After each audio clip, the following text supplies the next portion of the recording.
संविधान के अनुच्छेद 356(1) के अंतर्गत राष्ट्रपति महोदय द्वारा 13 फरवरी 2025 को जारी की गई उद्घोषणा का अनुमोदन करने का मैं प्रस्ताव लेकर सदन के सामने आया हूं। मान्यवर, हम सब जानते हैं कि हाईकोर्ट के एक फैसले के कारण मणिपुर में दो समुदायों के बीच में आरक्षण संबंधी विवाद के कारण एक जातीय हिंसा का उद्भव हुआ। मान्यवर, ये रायट्स नहीं है, ना टेररिज्म है। ये हाईकोर्ट के एक फैसले के इंटरप्रिटेशन के कारण दो समुदायों के बीच में जातीय हिंसा हुई। सभी सदस्यों ने इस पर काफी चिंता व्यक्त की है मान्यवर, और उन्होंने कहा कि भाई तुरंत शांति हो, पुनर्वास के लिए तुरंत प्रयास किए जाएं, केसों की न्यायिक जांच हो और जो पीड़ित है उनकी पीड़ा कम करना और उनका जो नुकसान हुआ है इसकी भरपाई होनी चाहिए। मान्यवर, दिसंबर, जनवरी, फरवरी और मार्च 4 महीने से वहां पर हिंसा नहीं है। और जहां तक कैंपों का सवाल है, पहले से ही इसके अंदर खाने पीने की व्यवस्थाएं, दवाइयां, मेडिकल सुविधाएं, ये सब सुनिश्चित कर लिया गया है। टेक्निकल एजुकेशन, मेडिकल एजुकेशन की वहां पर ऑनलाइन व्यवस्था हो चुकी है। प्राइमरी एजुकेशन के लिए कैंपों के लिए अंदर ही वहां पर वर्ग लगाए गए हैं, जहां इनकी पढ़ने की सुविधा करने का प्रयास किया गया। मैं नहीं कहता कि ये सुविधा अपने घर में रहकर बच्चा पढ़ता है इतनी अच्छी है, मगर हम सब जानते हैं मान्यवर, जब जातीय हिंसा होती है तब ये सारे प्रश्न खड़े होते हैं। मुझे लगता है कि इसको पार्टी के साथ एकदम जोड़ना नहीं चाहिए। मैं इस तरह का जवाब भी देना नहीं चाहता सदन में कि आपके समय में इतनी हिंसा हुई थी, हमारे समय में इतनी हुई, आपके समय से हमारे समय में कम हुई है। हिंसा होनी ही नहीं चाहिए। इसमें इन प्रिंसिपल किसी की इस सदन में असहमति नहीं है, परंतु पिक्चर इसी तरह से खड़ा करने का प्रयास किया कि भाई भाजपा के शासन में ही जातीय हिंसा हुई है। मान्यवर, मैं 2-3 चीजों पर ध्यान आकर्षित करना चाहता हूं। पहले मैं सिर्फ मणिपुर की ही बात करूंगा। मणिपुर में 1993 में जातीय हिंसा हुई, नागा कुकी संघर्ष हुआ। 93 से 98 तक 5 साल तक चला, 750 मौतें हुई। और मान्यवर, इसके अंदर छूट-फूट घटनाएं 1 दशक तक चलती रही। मैं ये नहीं कहता कि 1 दशक तक चली थी, हमारा कम हुआ है। हम तो ऐसा मानते हैं हमारे समय में जरा भी नहीं होना चाहिए, मगर एक दुर्भाग्यपूर्ण फैसला आया और इसके कारण हिंसा बढ़ी। इसको तत्काल कंट्रोल कर दिया गया। जो 260 मौतें हुई है मान्यवर, इसमें से 80% पहले 1 महीने के अंदर ही हुई।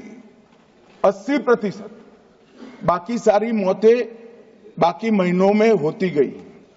मान्यवर, कुकी पाइते संघर्ष हुआ 97-98 में। 50 से ज्यादा गांव नष्ट कर गए, 40,000 लोग विस्थापित हुए, 352 लोग मारे गए, सैकड़ों घायल हो गए, 5,000 घर जलाए गए। मतई पंगल संघर्ष हुआ 1993 में। उस वक्त 100 से ज्यादा मृत्यु हुई थी और 6 माह तक हिंसा चली। अब मैं चित्र इस तरह से खड़ा कर दिया गया कि भारतीय जनता पार्टी विफल हो गई। मैं इतना ही कहना चाहता हूं, ये तीनों हिंसा, बड़ी बड़ी हिंसा, 10 साल, 3 साल और 6 माह और सैकड़ों मृत्यु, इससे भी ज्यादा वो इंडी अलायंस के शासन में तीनों वक्त आपके ही प्रधानमंत्री थे और उसके बाद भी नहीं गए, कोई गृह मंत्री भी नहीं गया। जो मुद्दे उठाते हैं उनको मेरा सिर्फ छोटा सा वास्तविकता मैं बताना चाहता हूं। और मान्यवर, ये तो जातीय हिंसा थी। हमारी सरकार आई 2017 में, उसके पहले 5 साल में एवरेज 1 साल के अंदर 212 दिन मणिपुर बंद रहा है मान्यवर। कोई जातीय हिंसा नहीं थी। एक लगभग 1000 से ज्यादा एनकाउंटर हो गए। सुप्रीम कोर्ट को संज्ञान लेना पड़ा था मान्यवर। हमारे 6 साल में एक भी दिन बंद नहीं रहा, ब्लॉकेड नहीं हुआ, हिंसा नहीं हुई। जब एक विशिष्ट परिस्थिति हुई कि सुप्रीम कोर्ट के एक जजमेंट का इंटरप्रिटेशन दोनों समुदायों ने अपने अपने खिलाफ किया, अरे हाईकोर्ट के, और 2 ही दिन में हिंसा भड़क गई। और एक ये भी कहा गया कि इसको नजरअंदाज किया गया। जिस दिन जजमेंट आया उसी दिन यहां से कंपनियां वायुसेना के विमान में मान्यवर वहां रवाना कर दी। कोई नजरअंदाज नहीं किया।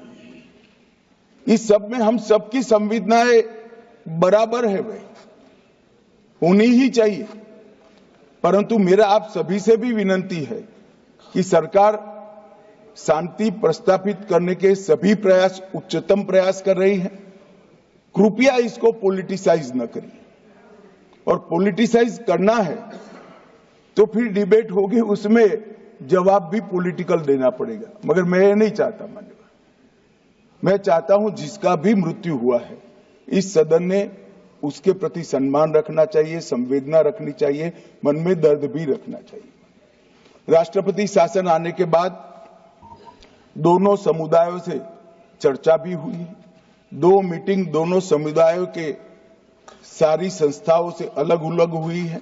और बहुत कम समय में एक संयुक्त मीटिंग भी भारत सरकार के गृह विभाग के अधिकारियों के साथ होगी। हम इसका रास्ता ढूंढने का प्रयास भी कर रहे हैं। मगर पहली चिंता शांति प्रस्थापित करने की है। जैसा मैंने कहा, 4 महीने से एक भी मौत नहीं हुई है, 2 इंजर्ड हुए हैं और परिस्थिति बाय एंड लार्ज कंट्रोल में। मैं नहीं कहता संतोषजनक है। जब तक ये विस्थापित कैंपों में रहे तब तक संतोष होने का सवाल ही नहीं।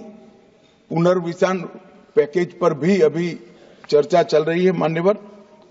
और आज तो मैं सदन के सामने मान्यवर ये राष्ट्रपति शासन का अनुमोदन कराने के लिए आया हूं। ये कहा गया कि अविश्वास प्रस्ताव, कोई अविश्वास प्रस्ताव रिकॉर्ड पर नहीं मान्यवर।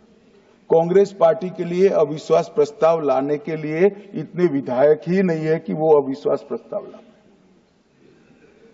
ये हमारे मुख्यमंत्री ने इस्तीफा दिया, फिर राज्यपाल ने भाजपा के 37, एनपीपी के 6, एनपीएफ के 5, जेडीयू के 1 और कांग्रेस के 5 सदस्यों से चर्चा करी। जब बहुमत सदस्यों ने कहा कि हम सरकार बनाने की स्थिति में नहीं है, तब राष्ट्रपति शासन की कैबिनेट ने अनुशंसा की, जिसको राष्ट्रपति महोदय ने स्वीकारा।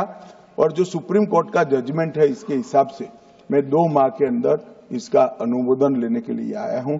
मेरा सदन के सभी सदस्यों से विनती है कि सरकार चाहती है कि जल्द से जल्द शांति हो, जल्द से जल्द पुनर्वसन हो और जो जख्म लगे हैं उस पर मरहम भी लगाया जाए।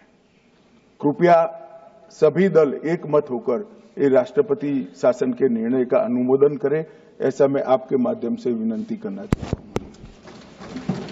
प्रश्न ये कि माननीय